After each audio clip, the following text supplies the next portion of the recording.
Bonjour mesdames et messieurs, Radio Jojo à l'appareil. Aujourd'hui, chronique littéraire.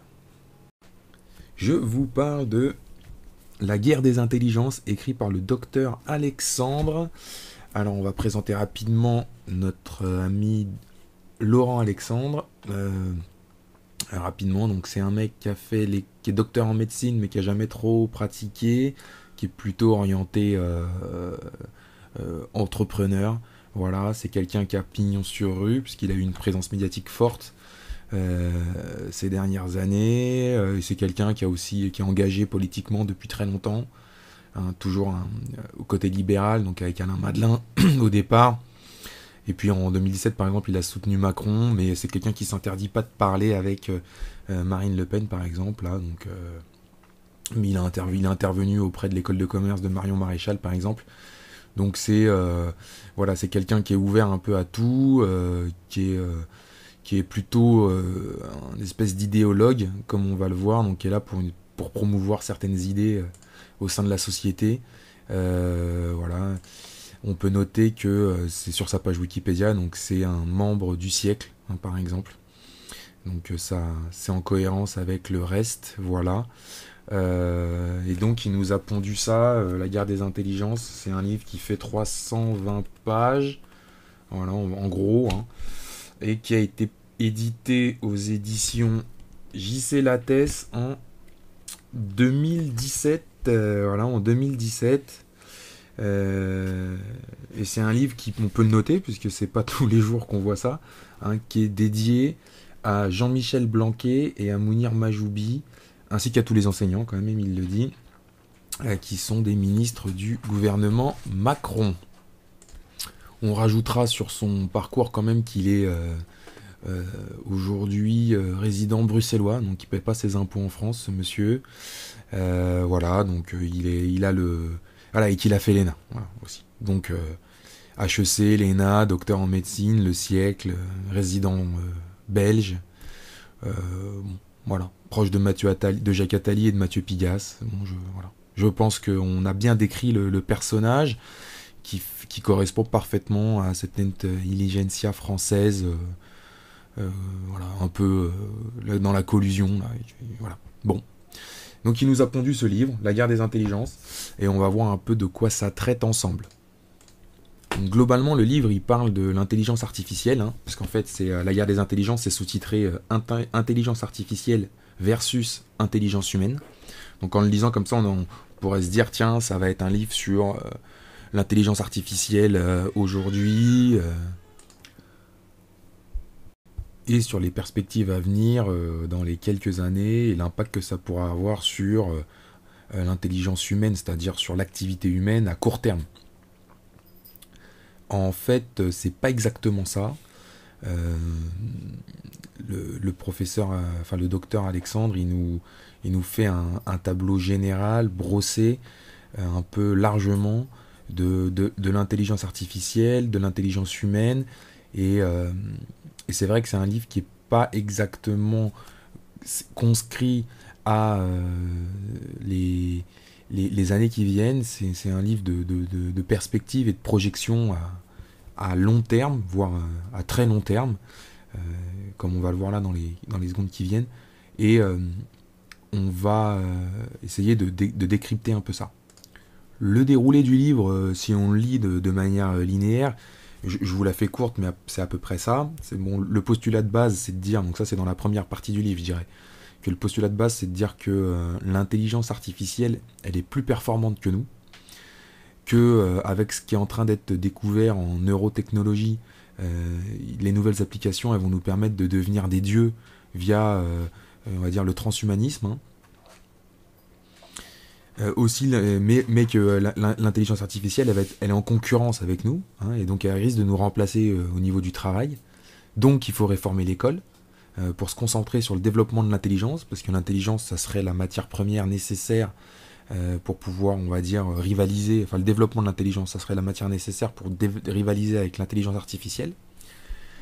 Et donc à l'école, il faut qu'elle se réforme, il faut qu'elle fasse comment dire, un changement majeur pour se centrer sur la neuroéducation individualisée, Et cette neuroéducation individualisée qui nous conduira à la neuro-augmentation, soit le transhumanisme, qui sera accepté naturellement, donc on revient un petit peu au point de départ. Voilà. Donc là on a fait la boucle, en gros.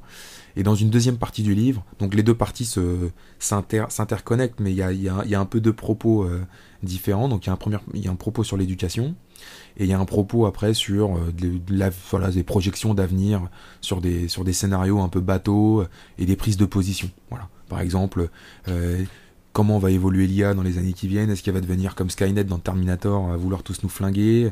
Est-ce qu'elle va devenir autre chose? J'en sais rien. Enfin bon, je vous passe les détails. Et puis des prises de position sur comment la maîtriser, qu'est-ce qu'il faut faire, quelles sont les réponses, quelles sont les priorités, voilà. Ce qu'il explique globalement, c'est que l'intelligence, c'est l'enjeu du pouvoir du 21e siècle, parce que c'est ce qui va permettre l'innovation. Et l'innovation, c'est la matière première et le moteur de la société numérique, donc celle du 21e siècle. Et le problème pour la gestion générale de ce 21e siècle, en fait, c'est que l'intelligence, elle est dominée par la génétique. Donc ça, c'est un défi sur lequel il va falloir agir, donc par l'éducation, en faisant de la neuroéducation et de la neuro-augmentation. Donc la vision historique de notre ami Laurent Alexandre, elle est somme toute classique, hein. Il est tout à fait dans l'esprit évolutionniste et darwinien qui est, on va dire, la matrice globale des gens qui nous dirigent, hein, et de plein de gens d'ailleurs. Donc pour lui, il y a eu trois révolutions technico-industrielles, on va dire, donc de 1770 à 1850 avec la machine à vapeur, de 1870 à 1910 avec l'invention du téléphone, de l'automobile, de l'avion, de l'électricité. Après, ça s'est un peu calmé. Et puis à partir de 2000, avec ce qu'il appelle les NBIC, donc les nanotechnologies, biotechnologies, informatique et sciences cognitives. Voilà. Donc ça, en fait, c'est la nouvelle révolution qui a commencé il y a 20 ans pour nous, qui est en train de monter. Et en fait, dans cette révolution technologique, on a quatre époques. C'est ce qu'il appelle les époques. Donc on a jusqu'à 2010, donc de 2000 à 2010, c'était les algorithmes simples qui se programment manuellement pour gérer des problèmes simples, genre la trésorerie d'une entreprise, ou genre par exemple le mec, quand il y a eu Deep Blue, donc ça c'était légèrement avant 2000, qui a battu Kasparov, en fait c'était on calcule, l'ordinateur il est capable de calculer tous les coups des échecs, donc c'est sûr que même le meilleur humain il peut pas calculer tous les coups des échecs, lui il les a en stock, donc évidemment hop voilà. En 2012 il y a eu le deep learning, donc par exemple ça a permis aux machines d'apprendre à reconnaître des choses, donc en fait on a montré des millions d'images de voitures à une intelligence artificielle et à la fin quand elle en voit y passer une, elle arrive à reconnaître ce que c'est qu'une voiture. Hein, donc ça c'est grâce à un réseau de neurones virtuels qui peut s'éduquer et ça permet aux IA de faire des tâches spécifiques. Voilà.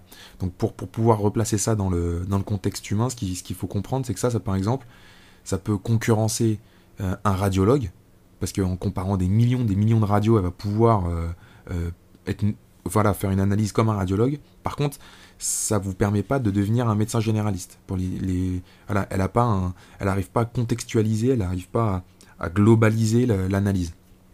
Donc ça c'est la troisième génération, c'est ce qui est prévu pour 2030, c'est-à-dire une IA qui est capable de prendre du recul, de contextualiser ce qu'elle a intégré comme information dans un environnement plus global d'information, et de pouvoir avoir une vision globale et devenir un médecin généraliste.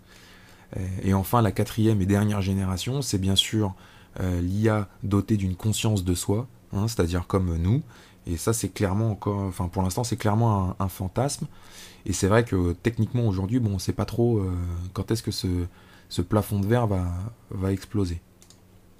Pour qu'on comprenne bien la rapidité du développement, il y a quelques chiffres qui sont à connaître, voilà, pour se donner une idée. Donc en fait, en 1938, on a eu un premier ordinateur qui faisait une opération par seconde. En 2017, donc l'année où il écrit le livre, le monsieur, l'ordinateur chinois le plus performant, il faisait 93 milliards d'opérations par seconde. Donc ça a été multiplié par 93 milliards la puissance.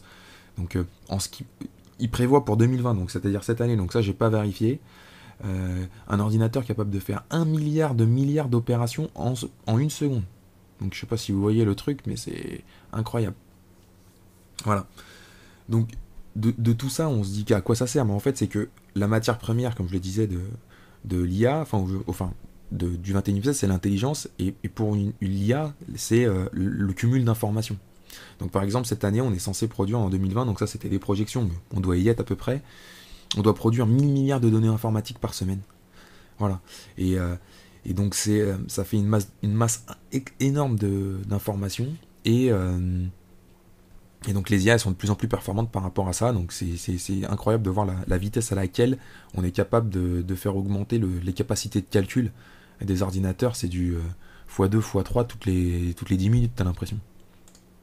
Bon, une fois qu'on a expliqué un peu son déroulé historique, sa vision des choses, moi je me suis un peu interrogé sur la sincérité de l'auteur dans ce livre. Je parle en tant que lecteur lambda, hein. Parce qu'il y a un nombre de propos, je dirais douteux, carrément, qui ne peuvent pas ne pas être, on va dire, des pots de banane qui jettent au lecteur, ou une espèce de dissimulation de ce qu'il pense réellement. Par exemple, page 41 ou page 70, il déplore le manque d'action de l'Europe en disant, par exemple, hein, voilà, l'Europe est absente donc de la guerre pour le développement de l'IA. Hein. L'Europe est absente, elle regarde le spectacle et se fait lentement, sûrement et inconsciemment vassalisée par les États-Unis et la Chine. Et donc l'Europe, bien sûr, c'est l'Union européenne. Et là, on ne peut pas ne pas penser que c'est un peu, comment dire, une fausse, une fausse prise de position, parce que, je veux dire, l'Union européenne, c'est n'importe qui s'intéresse de mille sujets, il se rend bien compte que ça sert à vassaliser l'Europe aux États-Unis. Je veux dire, ça a été fait pour ça. Donc là, je peux pas ne pas, comment dire, douter de lui. Alors bon, si c'est, voilà, parce que Monsieur Alexandre, je pense pas qu'il soit plus bête que moi et qu'il soit moins bien informé que moi. C'est l'inverse à mon avis. Donc voilà, sur la même page par exemple, il nous explique que la vague populiste aux États-Unis, c'est un refus par l'opinion de la réalité d'un monde ultra complexe. Hein, donc ça en parlant de... Alors que bon, moi c'est que c'est une analyse, voilà, c'est pareil, c'est douteux comme analyse, quoi. Je veux dire, lui c'est pas un politique, donc je vois pas pourquoi il fait de la langue de bois sur ce type de sujet. Il devrait plutôt avoir l'analyse que tout le monde a, c'est-à-dire que c'est un refus des règles ultralibérales, et pas un refus d'un monde ultra complexe, ça n'a rien à voir. Voilà, vous me direz, ouais, c'est de la politique, chacun son âge, nanani, nanana, ses avis, ses trucs. Sauf qu'il n'y a pas que là. Par exemple, il fait semblant de croire, en tout cas pour moi, il fait semblant de croire au mérite lié à l'intelligence dans la société, comme si c'est ça qui permettait l'ascension sociale, par exemple. Page 98, pour être précis, il écrit par exemple « Or, le mérite social, autrement dit la capacité à créer de la valeur par son travail, est fortement corrélé à l'intelligence. » Donc là, je suis désolé de lui dire que c'est totalement faux et que ça n'a rien à voir. Il y a des gens qui... Enfin, je vois pas en quoi, je vois pas ce qui lui permet de dire ça. Alors, peut-être que moi, je parle de mon petit point de vue français et que lui, en tout cas, il le précise pas. Il parle du point de vue mondial, mais je suis navré. Là, il parle de qui quand il parle de ça? Donc, voilà, c'est pas cohérent pour moi et c'est pas vrai. Et juste après, page 99, il nous dit « À l'ère numérique, la corrélation entre QI et revenu est plus forte que jamais. » Encore une fois, donc, moi, quand je regarde dans la globalité, les gens qui gagnent très bien leur vie autour de moi, donc oui, il y a des gens très intelligents qui gagnent très bien leur vie, mais il y a d'autres gens qui ne sont pas spécialement intelligents. C'est juste qu'il y en a, ils ont les bonnes connexions, il y en a, ils ont fait les bonnes écoles, il y en a, ils ont de la chance, il y en a, ils sont dans des métiers qui rapportent. Voilà, je veux dire, les footeux aujourd'hui, je suis pas sûr que... Voilà, les mecs qui chantent, je suis pas sûr que les acteurs, je suis pas sûr que ce soit tous des gens avec des QI spécialement développés. Et j'irai même plus loin, les gens qui vendent par exemple du logiciel, les gens qui vendent de la matière première, c'est pas forcément des gens qui sont surdéveloppés au QI, et pourtant ils gagnent largement plus que n'importe quelle infirmière, ou que n'importe quel prof, ou que n'importe quel même avocat, ou ce que vous voulez, les gens même d'autres personnes qui ont fait les mêmes études, donc c'est bon. Donc ça, c'est une prise de position qui est un peu bizarre. Il a aussi une autre prise de position qui m'a étonné, c'est sur la bienveillance de l'État. Alors, dans son livre, en fait, il explique que, vous le verrez, on va le revoir après, mais que on va tous devenir des transhumanistes parce que on n'a pas le choix. Et en fait, bien sûr, il dit quand même, il y a un problème parce que ça risque de faire un clivage au début entre ceux qui auront accès et ceux qui n'auront pas accès. Mais là, il ose dire quand même que c'est par la pression de l'égalité que nous aurons tous accès au neurorenforcement, parce qu'en fait, c'est l'État qui va payer. Donc là, on a juste envie de se taper une petite barre en se disant non mais c'est quoi ça? C'est-à-dire qu'en fait, on nous dit il va y avoir une arrivée technologique qui va créer des clivages très très forts, et genre c'est l'État, alors que ça va coûter je sais pas combien, c'est l'État qui va, pour la pression, pour que tout le monde ait les chances égalitaires, qui va comment dire, rectifier le tir. Alors que l'État, il n'arrive pas à rectifier le tir sur, par exemple, les écoles en France, enfin le problème d'accès aux hautes études quand on vient pas de certaines écoles. Et je parle même pas d'école truc, je parle d'école maternelle. Je veux dire, aujourd'hui, vous regardez l'Assemblée nationale, il y a 0% d'ouvriers dedans. Donc c'est représentatif, hein, le chiffre il a baissé de je sais pas combien, il faut juste taper ça sur Google, vous allez le trouver direct. Donc le mec il nous sort ça, donc ça c'est bon, on a envie de se taper une barre quoi.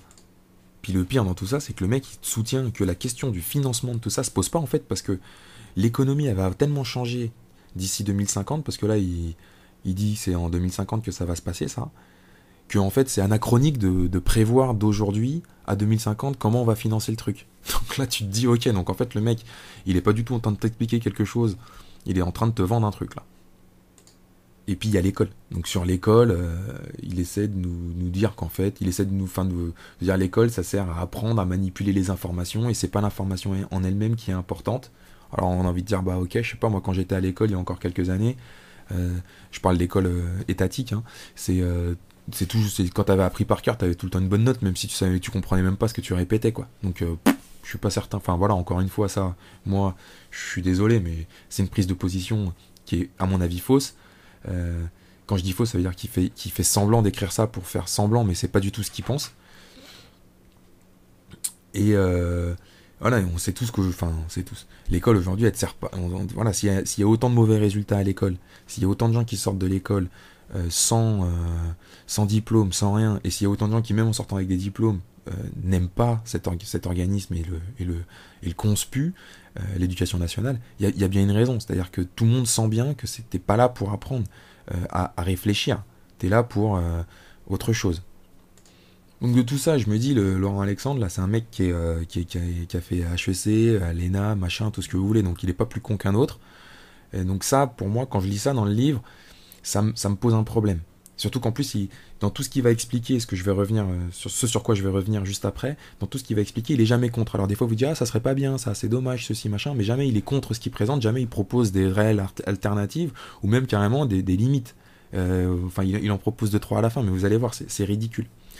Et donc en fait, en lisant le livre à la fin, je me suis rendu compte que c'était un livre qui était écrit à l'envers. Parce que la question centrale du livre, qui est quelle sera notre relation avec la machine, elle arrive dans la conclusion. Voilà. Alors que en introduction, il vous dit l'objectif du livre, c'est de montrer comment l'IA et l'éducation sont liés. Ça, pour moi, c'est un peu un écran de fumée, en fait. C'est-à-dire qu'il parle de ça, mais au final, c'est la conséquence de tout ce qu'il pense, mais il vous le présente à la fin. Voilà. Donc, il est clairement en train de vous vendre un truc. Pour moi, la perception que j'en ai eue, c'est que c'est un livre qui était semblant d'être transgressif. C'est ce que je dirais, c'est une espèce de bien-pensance inversée. D'ailleurs, on le voit bien parce que de toutes les analyses de quelles il part, c'est toutes les analyses, tous les postulats bien pensants, quoi, entre guillemets. Donc déjà, le mec, il est ultra darwinien. La première ligne du livre, hein, dans l'introduction, c'est quand même l'intelligence est le moyen dont l'humanité a été pourvue par l'évolution darwinienne pour survivre dans un environnement sauvage. Grâce à elle, nous dominons désormais le monde et la matière.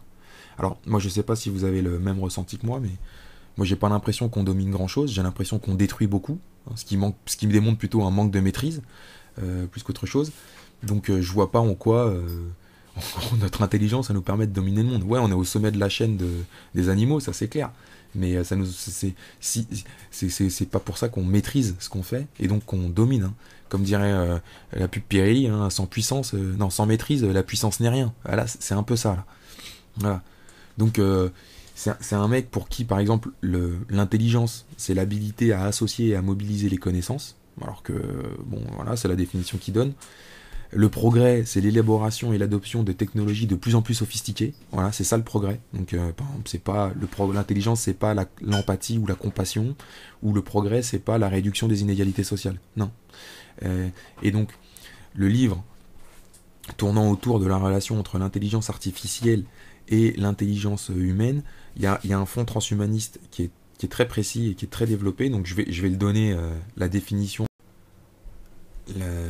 Donc la définition, citoyen autonome qui n'appartient à personne d'autre qu'à lui-même et décide seul des modifications qu'il souhaite apporter à son corps. Donc là, on est totalement dans le libéralisme total, libéralisme, ouais, libertarisme même, c'est-à-dire que si j'ai envie de transformer mon corps en cyborg, ou de me greffer une mitraillette dans le trou de balle, eh ben, personne en fait n'a le droit de me dire que c'est n'importe quoi ou de m'interdire le truc. C'est je suis libre de le faire.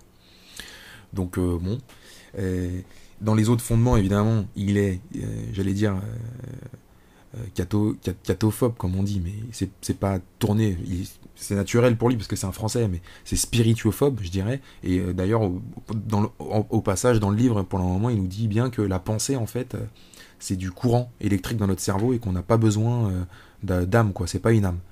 Donc ça, bon, ok, moi je partage pas forcément cette vision, j'ai l'impression d'avoir une âme, mais bon, peut-être que je me trompe.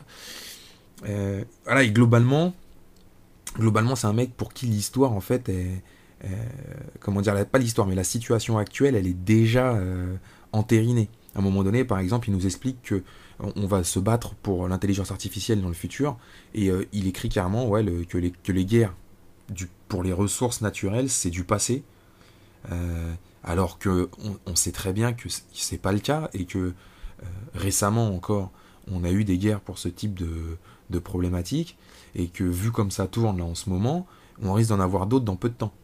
Donc c'est quelqu'un qui est en train d'essayer de nous orienter, de nous mettre sur un chemin. Par exemple, il nous explique aussi qu'on est en société post-industrielle, alors que c'est pas vrai, on a juste tout délocalisé en Chine. Mais nous, les économies modernes là ou occidentales, comme on dit, on n'est pas en post-industriel. Là, on a eu le problème avec les masques pour le Covid ou les respirateurs. On est vite redescendu sur Terre. On s'est vite rendu compte que si, on est toujours dans une société industrielle. Ce truc-là, c'est du mytho, c'est pas vrai. Donc, globalement, sa vision économique, elle est libérale. Je dirais même, elle est même plus que libérale. Elle est totalement positiviste, quoi. Si pour utiliser un mot un peu philosophe, quoi, c'est que, par exemple, il nous donne un exemple qui est, à mon sens, totalement ridicule. C'est que il y a l'application WhatsApp qui a été rachetée 22 milliards de dollars, ok, et il nous dit ça a créé plus de valeur que PSA en 200 ans. Parce que 22 milliards, quand l'autre a créé je sais pas combien de valeur, machin. Et tu te dis, mais non, mais tu peux pas compter comme ça. Je veux dire, tu peux pas comparer, et WhatsApp, tout est virtuel. Voilà, c'est du virtuel. C'est une application qui peut être remplacée par une autre application. Alors que les machines industrielles de PSA, c'est pas du virtuel. Si tu mets ta main dedans, tu vas voir, elles sont pas virtuelles du tout. Donc c'est un peu, voilà, donc il nous pose ce tableau-là, qui est le tableau on va dire voilà, des élites, globalement. J'aime pas trop utiliser ce mot non plus, globalisé, mais on est obligé. Et quand je disais que c'est de la bien-pensance inversée, on le voit bien parce qu'en fait, ce qu'ils cherchent à faire, c'est à nous raconter l'histoire et la façon de voir les choses des élites transhumanistes, parce que dans le bouquin, il en parle beaucoup, de gens comme Bill Gates, évidemment, Zuckerberg, mais il y a aussi un mec qui s'appelle Ray Kurzweil, un mec de chez Google, ou encore un autre de Facebook, puis il y a le mec de Google, je me rappelle plus son blaze là, mais bon, enfin voilà, il y a toute une équipe de mecs transhumanistes, et en fait, c'est marrant, c'est que c'est pour ça que je disais que c'est de la bien-pensance inversée et qu'il est faussement transgressif, ce livre, parce qu'en fait, il promeut leur façon de voir les choses, qui effectivement peut choquer aujourd'hui.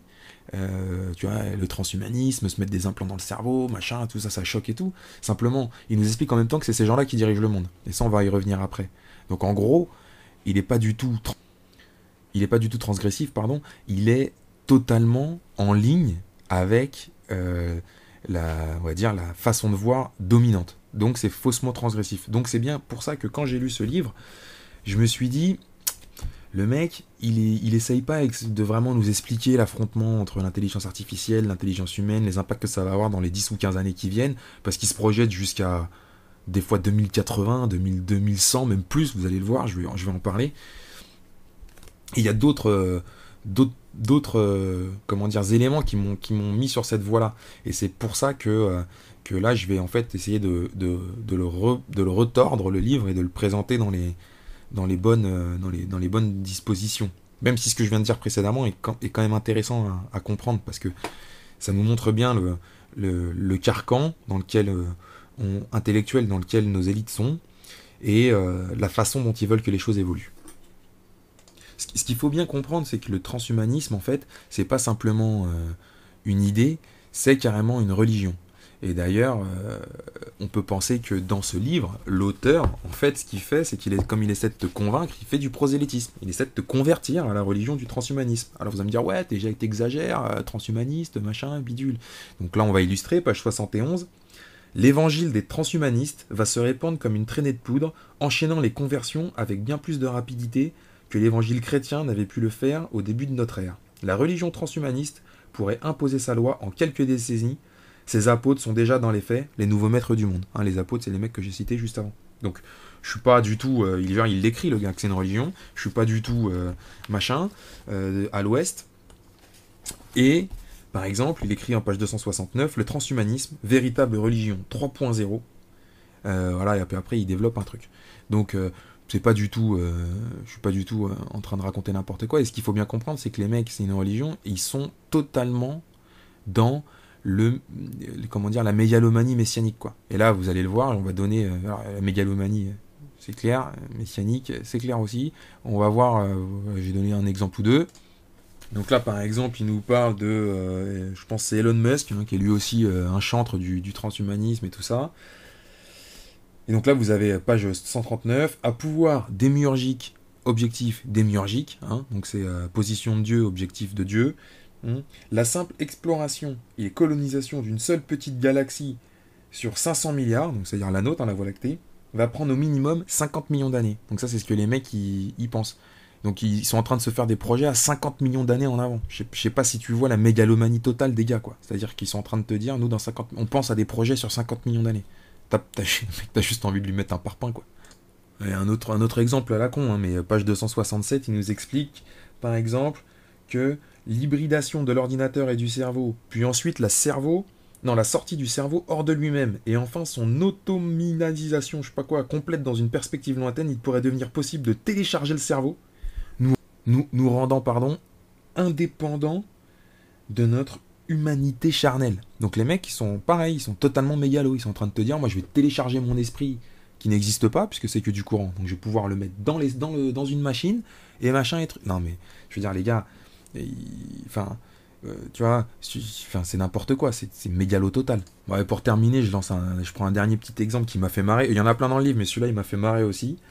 Par exemple, donc il y a un mec qui s'appelle Peter Thiel. C'est un transhumaniste libertarien. Déjà, transhumaniste et libertarien, t'as même pas besoin transhumaniste et libertarien, ça c'est sûr. Explique que toute start-up qui réussit est un complot contre l'ordre établi. Carrément. Ah ouais. Et donc, lui, ce qu'il promeut, c'est le développement de cités indépendantes, genre des Venice technologiques, loin des États. Et le mec, il défend carrément le Californexit, c'est-à-dire la sécession de la Californie, de l'Amérique, et de toute la Rust Belt. Voilà. Et juste derrière, il dit, Elon Musk, il compte bien s'éloigner des régulations terrestres en s'installant sur Mars. Donc là, les mecs, je veux dire, il dit, ouais, faut que la Californie elle fasse sécession. Non, mais il est sérieux, le mec? Il croit quoi, lui? Il croit qu'il va faire quoi avec ça? Enfin, tu sais, les mecs, totalement perchés, les gars, tu vois. Je veux dire, tu peux avoir des idées politiques, machin et tout, mais de là à dire que la Californie, il faut qu'elle fasse sécession des États-Unis, comme si c'était réalisable demain, je veux dire, le pouvoir fédéral américain, tu crois qu'il va te dire, il va applaudir? Mais c'est sans déconner. Et l'autre, il va aller sur Mars pour s'installer sur Mars. Genre Elon Musk. Donc, tu sais, t'as envie de te marrer, encore une fois. Donc, quand je dis tout ça, les gens, ils vont dire, oui, mais quand même, nanana. C'est pour dire qu'à chaque fois que vous allez voir quelqu'un qui est un transhumaniste affiché, Elon Musk, Zuckerberg, qui vous voulez, la Bill Gates, mon cul, n'importe qui va vous défendre ce truc-là, il faut bien comprendre que ce qu'il est en train de vous dire, c'est pas, il essaie pas de te convaincre avec des arguments. Il va toujours te faire le même truc, c'est-à-dire, il va t'envoyer des perspectives à très long terme, en te disant, voilà, ça va aller mieux, une promesse, ça va aller mieux, et en fait, il va essayer de te convertir. Donc ça, c'est directement, si par exemple, là, toi tu m'écoutes, t'es catholique, ou t'es juif, ou t'es musulman, ou t'es bouddhiste, ou t'es machin, ça, le transhumanisme, c'est un affrontement direct avec la religion que t'as. Même si t'es laïcard, par exemple, On va dire c'est plus dans la continuité déjà. Mais il faut bien comprendre ça. Elon Musk, quand on le voit là, faire toutes ces interventions sur Internet, machin et tout, soi-disant c'est un génie, machin et tout, le mec, c'est un prêtre. Tu vois, il est là pour, ou un apôtre. Il est là pour convertir les gens. Il n'est pas là pour bâtir quelque chose réellement, en fait. Il est là pour assouvir sa mégalomanie complète. Hein, en s'installant sur Mars, le mec. Enfin bon. Alors une fois qu'on a dit ça et qu'on sait à qui on a affaire avec ces transhumanistes, et dont Monsieur Laurent Alexandre, même s'il ne se revendique pas, est clairement, comment dire, partie de ces gens-là, parce que lui, il vous répond que c'est enthousiasmant, il contredit jamais les arguments. Alors bien sûr, il pointe les excès, parce qu'il a un cerveau et qu'il est pas bête, et puis qu'il est, il est dans les médias, le mec. Donc il sait ce que c'est communiquer, il sait ce que c'est garder sa place dans les médias, il sait comment se préserver, mais il fait son travail de prosélytisme, hein. Il est là, il vous explique que grâce à ça, tout ça, ça va être mieux demain, et machin et truc. Alors bien sûr, là-dedans, ce qu'il explique aussi, c'est qu'effectivement, l'intelligence artificielle, à court terme, elles vont s'affronter avec l'intelligence humaine. Par exemple, selon une étude d'Oxford, il y a 66% des emplois aux USA qui seront menacés par l'intelligence artificielle d'ici 2040. Alors, il donne pas forcément lesquels, mais il précise que ça peut être tout et n'importe quoi, même des emplois un peu spécifiques comme ça. Et en fait, ce qu'il faut, c'est comment dire, c'est essayer d'être élastique, quoi. C'est une idée qui devient, voilà, comme l'intelligence humaine, elle est multiple.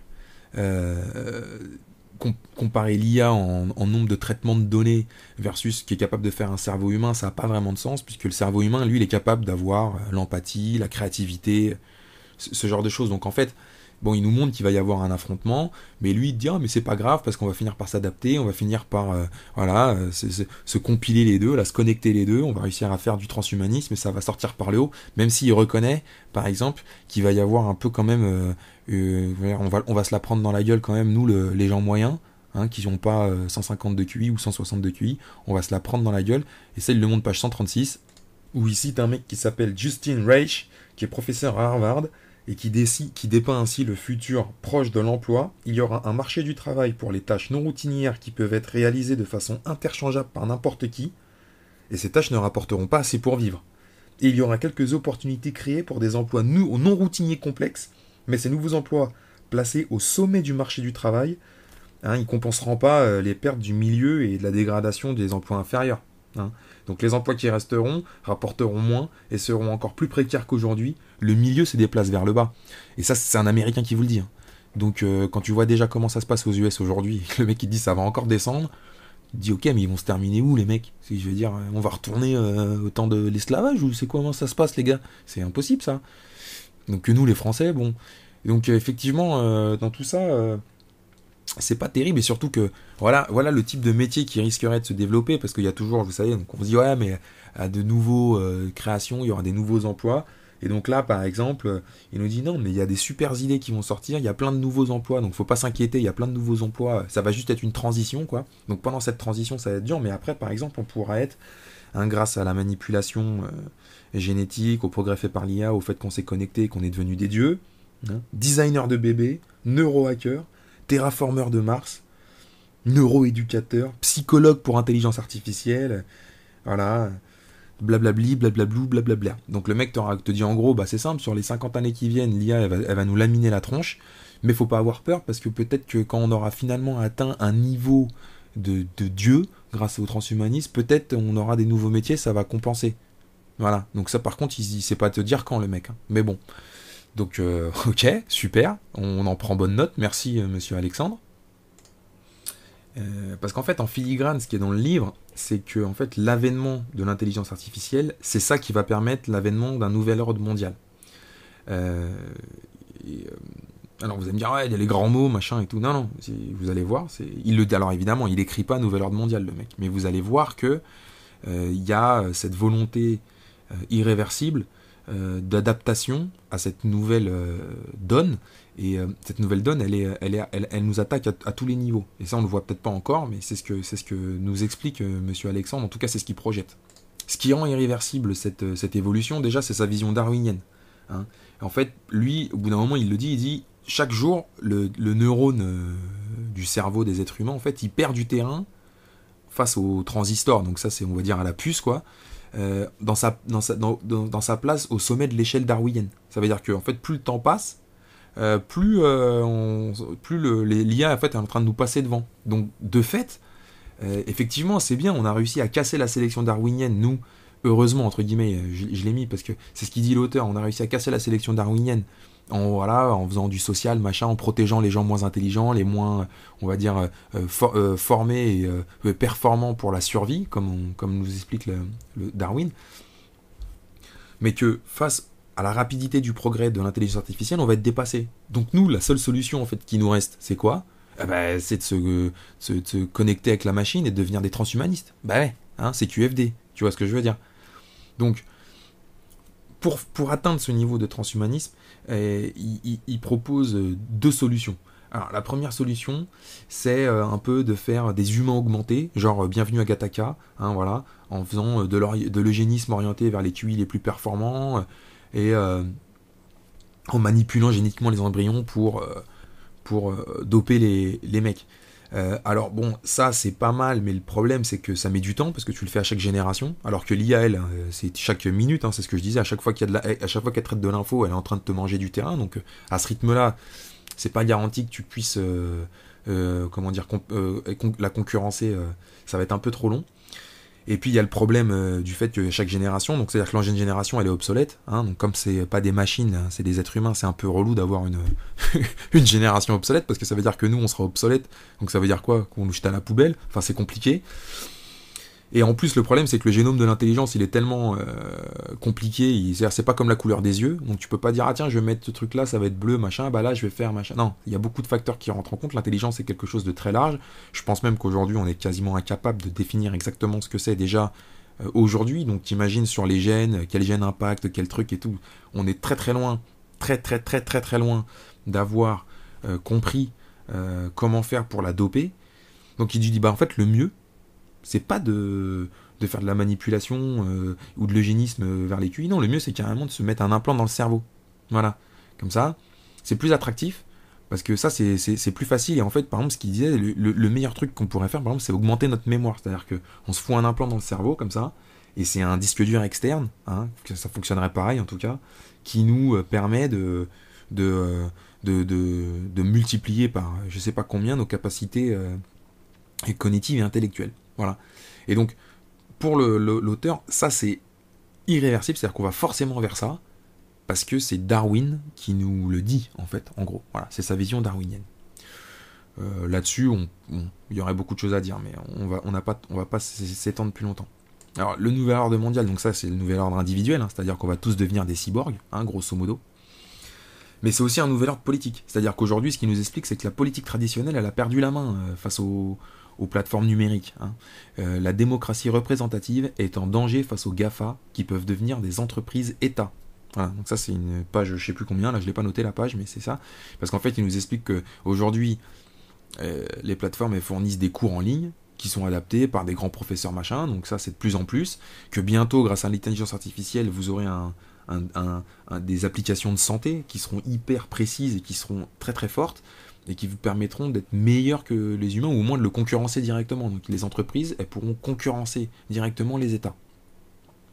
Donc, par exemple, page 69, il écrit « Un parlementaire qui pense encore que l'intelligence artificielle est un programme informatique banal va devenir un danger public, une machine à attiser le populisme parce qu'il n'aura aucune prise sur le réel. Le Parlement doit se moderniser, cela suppose que les parlementaires comprennent que la vraie loi est produite par l'IA des géants du numérique, que leur rôle est d'encadrer ces derniers et qu'un bon parlementaire est nécessairement un bon connaisseur de l'IA. » Voilà, par exemple. Autre exemple, voilà, page 66. La fragmentation du pouvoir politique s'accentue avec l'émergence d'un acteur porteur d'une vision à très long terme, le philanthrocapitalisme. Il associe le professionnalisme des grands capitaines d'industrie et une vision messianique promouvant la médecine et la science. Et là, il prend un exemple, Bill Gates et Warren Buffett, qui ont déshérité leurs enfants pour faire une couverture vaccinale en Afrique, jusqu'alors jugée impossible. Donc on est en train de... Le mec il nous explique que Bill Gates et Warren Buffett c'est des philanthrocapitalistes quoi. Voilà. Donc en gros ce qu'il nous explique c'est que là en gros la politique traditionnelle elle a perdu, voilà, elle est à l'ouest parce que les mecs ils font ce qu'ils veulent. C'est les lois ultra-libérales et que comme ils font ce qu'ils veulent, bah en gros ouais ils sont en train de niquer les États quoi. Et donc ça pour lui pareil ça va dans le sens. Donc là-dessus, évidemment, il ne s'arrête pas là. Ce qui nous explique, c'est que dans ce contexte-là, il faut que la France et puis l'Europe, hein, donc l'Europe, c'est l'Union Européenne, hein, il écrit l'Europe, lui, mais on a très bien compris où il voulait en venir. Il faut qu'on bouge, hein, parce que là, on est un peu, comme je disais tout à l'heure, on est à l'ouest, hein, on est largué. Hein. Aujourd'hui, ouais, ça c'est une vérité, c'est la Silicon Valley et la Chine hein, qui dominent ce marché-là. Donc lui, par exemple, ce qu'il propose comme développement, hein, comme progrès même, j'ai envie de dire, c'est moins de protection pour les utilisateurs enfin les moins de protection Internet, voilà, des utilisateurs et des données, hein, pour permettre l'émergence d'un géant européen. Donc lui, en fait, ce qu'il propose, c'est que pour répondre à ça, il faut que nous aussi on fasse un GAFA à nous, enfin à nous, à l'Union européenne, voilà. Donc bon, tu te dis d'accord. Donc c'est ça, en fait, le progrès, c'est moins de protection pour nous, super. Dans ce contexte-là aussi, il réhabilite le QI, donc le test du QI. Donc c'est vrai que ce test, il y a beaucoup de critiques. Il en parle pas mal dans le livre parce que, comme je le disais au début, il rappelle que l'intelligence, c'est ce qui va permettre de s'adapter au transhumanisme, enfin de s'adapter à la machine en devenant des transhumanistes. Et donc il faut pousser le développement. Voilà, et en fait, il dit le seul bon test qui marche, c'est le test du QI. Hein, et c'est ce qu'il explique aussi avant. Alors il y a deux trois choses moi qui m'ont fait marrer quand il a parlé de ça. Donc il défend le test du QI en disant que c'est pas forcément un test, c'est pas un classement, c'est une répartition de l'intelligence sur la masse. Ça veut dire que si par exemple tout le monde prend 10 points de QI, bah, la moyenne c'est plus 100, c'est 110, donc 110 ça devient 100 et ainsi de suite, machin truc. Donc en fait tu peux faire le niveau 100 peut monter, machin. Bon moi quand ok, moi j'y vois un classement. Quand t'as 160, c'est deux fois mieux que quand t'as 80. Moi c'est tout ce que je vois. Donc voilà. Après, est-ce que ça veut dire que t'es vraiment plus intelligent? Ça reste à déterminer. Donc ça c'est une idée qu'il accepte quand même parce que il le dit. Là, nous voilà, on a différents calculer l'intelligence bêtement comme ça marche pas. Et donc il faut voilà, et d'ailleurs c'est relatif parce que le QI ces dernières décennies il a augmenté significativement. Il en parle dans son livre. Mais est-ce qu'on peut dire que l'intelligence a augmenté? Ça c'est mon commentaire personnel, c'est un point de débat qui est ouvert et voilà, il faut c'est encore une fois, est-ce que oui, il y a plus de gens, il y a moins de gens analphabètes qu'avant, mais est-ce qu'il y a plus de lecteurs? C'est pareil, c'est toujours, enfin voilà, donc tout ça c'est relatif, c'est compliqué à dire. En tout cas, là-dedans, ce qui est drôle, c'est qu'il parle par exemple de la consommation de cannabis sur le QI, qui dit que si on fume du bédo tous les jours, bah on peut se prendre -8 sur le QI. Donc ça, je veux bien le croire. Et alors, c'est ça qui est marrant, c'est que, et tu te dis c'est marrant, parce qu'il n'y a pas longtemps, on a des gens qui voulaient légaliser le cannabis. Hein. On en a encore d'ailleurs qui veulent le légaliser. Donc tu te dis ok, donc il y a des mecs qui veulent légaliser un truc qui nous abrutit. Bon, ok, pas mal. Et ce qui est drôle, c'est que, donc ça c'était plutôt côté socialiste, hein, je parle de Benoît Hamon et toute la clique là en 2017, et ce qui est drôle, c'est que il y a un passage sur le revenu universel, donc là je le connecte avec ça, parce que les mêmes en France qui voulaient légaliser le cannabis, enfin le dépénaliser, mais ça revient au même, hein, qui voulaient dépénaliser le cannabis, Benoît Hamon et toute la clique, c'est les mêmes qui te proposent le revenu universel. Et ce qui est marrant, c'est que cette idée du revenu universel, elle est aussi défendue par Bill Gates et Zuckerberg, parce qu'eux, ils voient, comme je disais tout à l'heure, comme l'IA risque de détruire un paquet de boulot, bah eux, ils voient une manière, en gros, de dire à la population, bah voilà, on leur file un revenu universel, et comme ça permet de faire un amortisseur social, entre guillemets. Hein. Donc là, sur ce commentaire-là, on peut dire deux choses. On peut dire que Benoît Hamon, je pense que il avait lu le livre de notre ami Alexandre, là, ou alors il avait bien compris les idées et qu'il cherchait avec son programme, genre on dépénalise le cannabis, c'est-à-dire on abrutit les gens et en même temps on leur propose un revenu universel pour pallier aux allocations chômage et tout. Ben en fait, il essayait de cirer les pompes à des gens comme Bill Gates ou Zuckerberg, donc qui sont très loin, mais aux Français par exemple. Et c'est marrant parce que c'était un socialiste qui portait ça, donc c'est drôle et c'est cohérent. Un jour, je ferai sûrement une note sur le socialisme, je trouverai un livre qui en parle bien. Et lui, l'auteur, il est pour le revenu universel, mais seulement pendant quelques temps. Voilà. Il dit, ok, au début, quand il y aura beaucoup de destruction, mais ça peut pas rester quelque chose de durable, parce que sinon, c'est pas bon. Donc lui, de toute façon, comme il pense que l'État va payer pour qu'on devienne des gens transhumanistes, hein, qu'on devienne des mi-hommes, mi-cyborgs, mi-robots, là, pour lui, ça n'a pas d'intérêt. Bon, ok. Et ce qui défend aussi comme idée, évidemment, c'est la transformation de l'école vers quelque chose qu'il appelle la neuroéducation. Donc en fait, pour lui, l'école, elle va rencontrer les problématiques suivantes. Elle va faire face à un tsunami en 2 vagues très rapprochées. La première va remettre en cause la plupart des métiers auxquels elle prépare. La seconde va rendre obsolète toute la technologie de transmission sur laquelle elle repose depuis toujours. Voilà, ça c'est page 177. Donc il explique en gros voilà, que l'école, comme elle n'a pas changé depuis 1500 ans, que là, il va falloir qu'elle change complètement, et notamment qu'elle s'adapte à la neuroéducation. Donc la neuroéducation, en gros, c'est grâce au progrès de l'IA, on va cartographier ton cerveau pour voir où est-ce que tu es le meilleur dans ta tête et booster les trucs pour faire une éducation adaptée à ton cerveau. Donc moi je suis pas un expert du sujet, là je pourrais pas trop en parler. Il explique pas trop ça d'ailleurs dans le livre exactement non plus. Il y a pas vraiment de paragraphe là-dessus. Mais il te dit, voilà, page 100, 201, l'enseignant sera devenu une sorte de coordinateur qui s'assurera que l'élève suit convenablement le cursus prescrit. Il remplira un peu le rôle d'un coach chargé de suivre les élèves. Il sera, comme à Singapour, respecté, admiré et très bien rémunéré. Le suivi de l'apprentissage sera permanent afin que l'adaptation soit parfaite.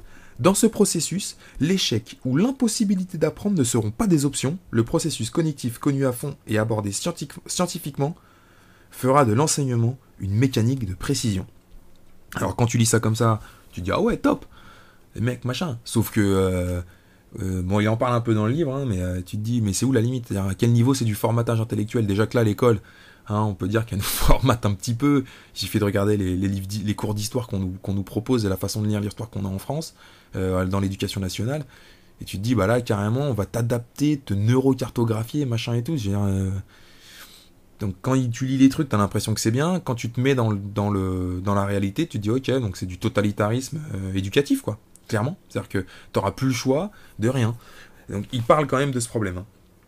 Voilà. Il le dit, il dit un petit peu que c'est un peu le problème. Mais que l'école changera ainsi radicalement de modèle, de machine à sélectionner les meilleurs par le moyen d'un échec de masse. Donc c'est ce qu'elle serait aujourd'hui. Ce qui n'est pas complètement faux. Même si on n'est pas forcément d'accord non plus, il faut quand même pas déconner. Elle deviendra une infaillible machine à faire réussir tout le monde. L'échec ne sera plus une option dans l'école de 2060. Donc c'est ce que je vous disais tout à l'heure, le mec il se projette à 2060, 2080, machin. Donc il est un peu lui aussi dans la mégalomanie transhumaniste, hein, clairement, il est religieux le gars.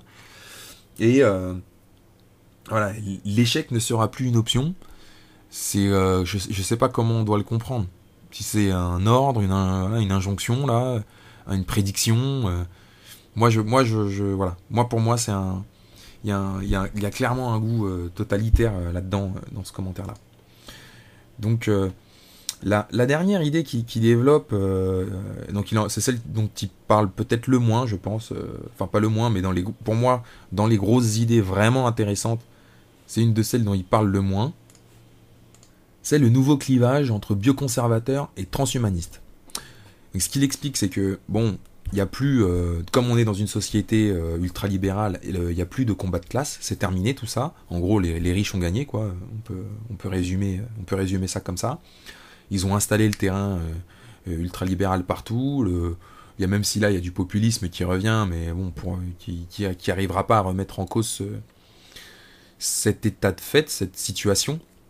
Et donc pour lui, l'avenir du clivage politique, mais pas que politique d'ailleurs, intellectuel même on pourrait dire, c'est les bioconservateurs contre les transhumanistes. Voilà.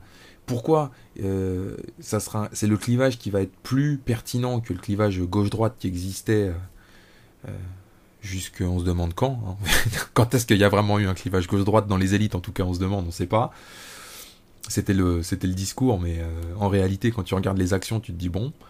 là, entre les bioconservateurs et les transhumanistes, il y a une rupture au niveau du socle civilisationnel judéo-chrétien. C'est ce qu'il dit, judéo-chrétien. Bon. Un chrétien en tout cas, ça c'est sûr. Judéo-chrétien, je sais pas. C'est un peu, bon, pareil, c'est de la bien-pensance globale de dire ça. Mais bon, il a pas tort, il dit, c'est vrai que le transhumanisme, le problème, c'est que bon, cette dernière évolution là, elle va transformer l'humanité. Parce qu'en fait, maintenant, avec ça, on attaque le vivant. Et donc, résultat, la morale qu'on avait, c'est-à-dire c'est bien, le mal, voilà, bon, même si l'auteur, il décrit ça comme ça, avant, il y avait le bien et le mal, c'était facile de comprendre le bien et le mal, machin, et maintenant, le monde, il va devenir hyper complexe. Donc c'est de plus en plus compliqué de comprendre les conséquences d'un choix technologique. Hein, c'est plus difficile. Bon, là-dessus, je pense que déjà il est un petit peu, on va dire, simpliste. Hein. Avant, c'était simple de comprendre le bien et le mal. Non, hein, ça n'a pas toujours été simple. Il suffit de voir, par exemple, comment on a géré l'esclavage, par exemple. Et ça n'a pas toujours été évident d'être du bon côté, parce que c'est pas aussi simple. Il n'y a pas le blanc et le noir, c'est pas aussi simple que ça. Mais par contre, là où je suis totalement d'accord avec lui, c'est vrai que le transhumanisme, ça attaque l'humanité. Et d'ailleurs, on pourra faire un lien avec la Manif pour tous, qui dès le départ était contre le mariage, l'union de même sexe, parce elle disait derrière, oui, c'est la filiation qui va être attaquée, c'est la PMA, c'est la GPA, tout ça, où on a réfuté. Et aujourd'hui, voilà, avec Macron, c'est passé, on voit bien que c'était ça qui était derrière, et on voit bien qu'effectivement, c'est un clivage qui est très fort, et qui va s'intensifier dans les années qui viennent, parce que, au rythme des découvertes technologiques, évidemment, parce qu'effectivement, on a maintenant le transhumanisme donc de premier étage qui est en train de devenir un commerce classique et normal. Hein. Et ça, effectivement, je pense que là-dessus, l'auteur a totalement raison. Donc il nous dit par exemple que les ingénieurs, ils vont remplacer les philosophes et les prêtres parce que c'est eux qui vont définir les nouveaux codes moraux. Là, par contre, je suis pas certain. Je pense que là, il se brosse un peu le coquillard, le mec. Et en fait, ce qu'il nous explique, c'est que de toute manière, le combat est déjà perdu pour les bioconservateurs. C'est-à-dire que pour les gens qui veulent pas devenir des robots, c'est déjà perdu parce que, en fait, tu vas le faire par la médecine. C'est-à-dire que l'idée, elle va passer par la médecine. C'est-à-dire qui va être contre le fait on donne un cœur artificiel à un cardiaque? Qui va être contre ça? Qui va être contre le fait que si on te modifie, on te met un implant pour qu'un aveugle il puisse voir, on lui met une petite caméra là comme ils ont fait dans des lunettes et on lui met ça un implant dans le cerveau, machin. Et lui il dit voilà, donc en fait, par ce biais-là, tout le monde va trouver ça normal et à la fin ça va rentrer tout seul dans les mœurs. Donc moi je pense qu'il se plante là-dessus, parce que je pense qu'il se plante parce que comment dire, il y a des raisons médicales qui valident certaines infractions à la déontologie naturelle, je dirais, voilà, j'appelle ça comme ça, mais que à partir du moment où tu vas en faire un commerce, où tu vas en faire un business de classe, c'est-à-dire les riches qui peuvent payer, ils se foutent un disque dur externe dans le crâne et les pauvres, bah, ils continuent de bouffer de la merde. Je pense que là, non, tu vas heurter beaucoup de gens, et pas forcément que des gens en plus du peuple, hein, aussi sûrement des gens des élites, et donc pour moi, c'est loin d'être gagné, et d'ailleurs, je pense que quand il écrit ça en 2017, donc c'est 5 ans après la manif pour tous, je pense qu'il pensait à ce moment-là que c'était mort, et les manifestations contre la PMA ont montré qu'en France, en tout cas, alors il nous décrit comme le pays le plus conservateur de la Terre pour ça, donc ce qui est totalement à notre gloire à mon avis, c'est-à-dire que même s'il y a des progrès qui doivent être faits et qui sont légitimes, en France on a plutôt un principe de précaution, on n'aime pas transformer l'être humain, on n'aime pas la traite, on n'aime pas ce genre de truc. On n'aime pas vendre les gens, le vivant on le préserve. Moi je pense que c'est une bonne chose, ce qui ne veut pas dire que tu ne feras pas les choses dans certaines conditions, mais tu les fais dans certaines conditions.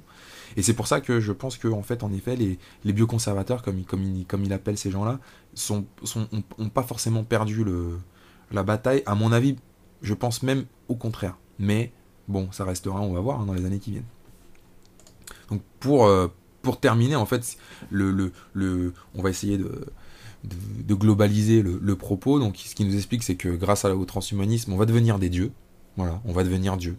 Et donc il y aura plus d'église, plus machin, plus de trucs, tout va nous chouambouler dans la tête, parce que comme on sera capable de tout faire, au final, il faudra bien qu'on redéfinisse notre vie. Parce qu'avant, on n'était pas capable de tout faire. Donc on avait un sens. Aller vers plus de technique, aller vers moins d'inégalités.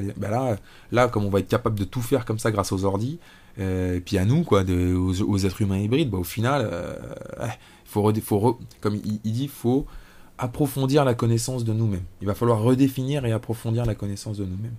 Et c'est vrai que la machine, elle nous défie dans des domaines où avant on était jusque-là intouchables. Par exemple, le traitement d'informations et tout, on était les cerveaux les plus performants, et là c'est vrai qu'en face de toi, tu as des IA qui se développent, et tu peux te dire peut-être qu'un jour, pour ceux qui ont vu le film Her avec Joaquin Phoenix, là moi je l'ai vu il y a pas longtemps, effectivement tu peux dire il y aura peut-être un jour des systèmes d'exploitation comme ça qui qui sont aussi performants, qui sont presque des êtres humains, qui sont aussi... Donc bon, on sait pas quand, mais... Voilà, et donc il dit, il va falloir redéfinir nos buts.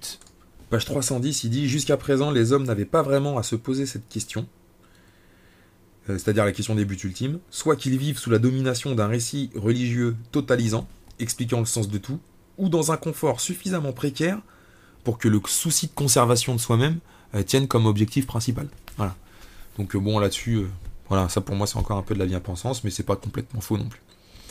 Et enfin, pour terminer, il nous dit, bon, bah en fait, pour essayer de limiter l'IA, bon, lui, il est contre qu'on puisse transférer son cerveau dans une machine. Hein. Il dit, c'est pas souhaitable.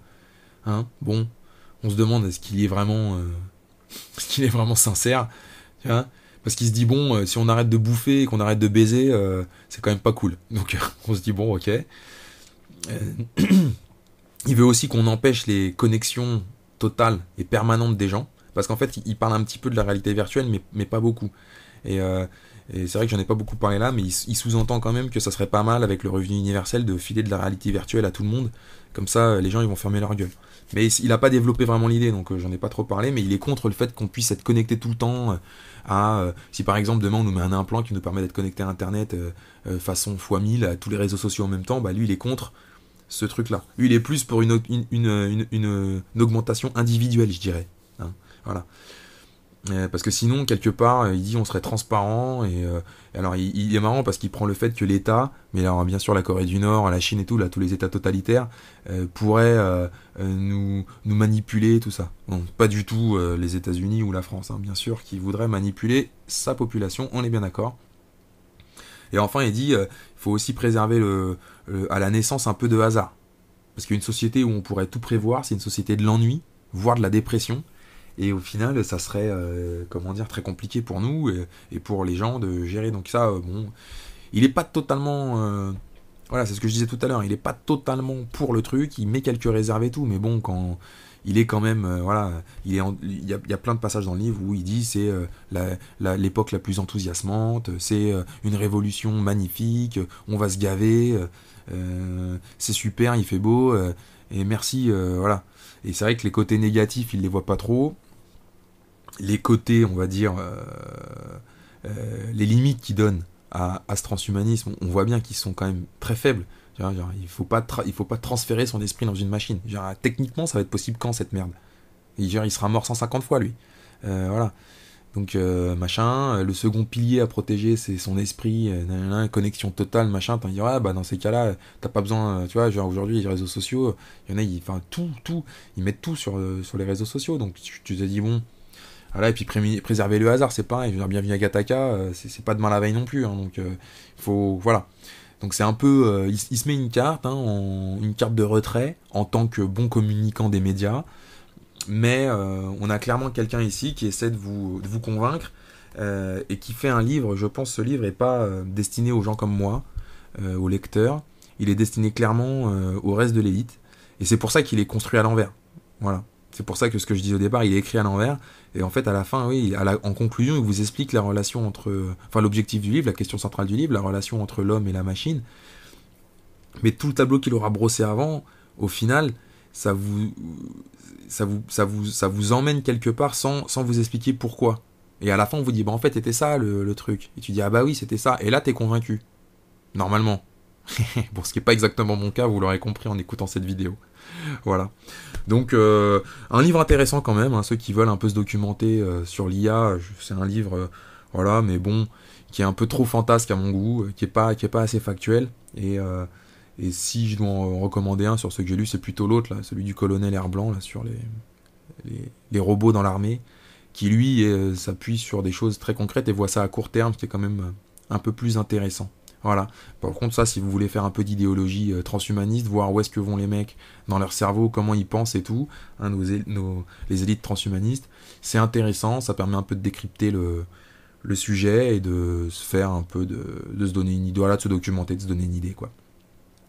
On était aujourd'hui, on est même d'ailleurs, le 28 avril 2020, 10h40, toujours confiné, bordel de merde, il y en a ras le cul. J'espère que vous allez bien, que vous tenez. Faut tenir les mecs, faut tenir. N'oubliez pas que la prochaine fois que vous voyez quelqu'un en train de vous vendre le transhumanisme, oubliez pas que vous parlez à un prêtre. en face de vous, à un prosélyte, à un apôtre, à un mec qui essaie de vous vendre un truc en vous faisant croire que ça va être mieux. Hein. Alors que, franchement, ça a été déjà fait par d'autres et bien mieux. Merci à vous, je vous embrasse.